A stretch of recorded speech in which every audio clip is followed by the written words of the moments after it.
আসসালামু আলাইকুম রহমতুল্লাহ। প্রিয় বন্ধুগণ, শীতে ফল নেওয়ার জন্য আমি আমার এই গাছগুলোতে অল্প কিছুদিন পূর্বে সফট প্রুনিং করেছিলাম। প্রুনিং করার পরবর্তী সময়ে যে ডালগুলো কেটে দিয়েছিলাম তার নিচ থেকে আবার নতুন নতুন ব্রাঞ্চ আসতেছে।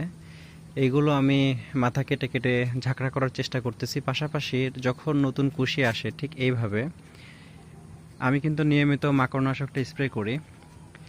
আপনারা 7 থেকে 10 দিন অন্তর অন্তর প্রুনিং করার পরবর্তী সময় যেহেতু নতুন ডাল আসে, 7 থেকে 10 দিন অন্তর অন্তর সিনজেন্টা কোম্পানির ভার্টিমেক প্রতি লিটার পানিতে 1 মিলি করে মিশিয়ে, উক্ত পানিতে আবার অটো গ্রুপ কেয়ার কোম্পানির ইমিটাফ 1/2 মিলি করে একত্রে মিশিয়ে আপনারা আপনাদের গাছগুলোতে 7 থেকে 10 দিন অন্তর স্প্রে করবেন।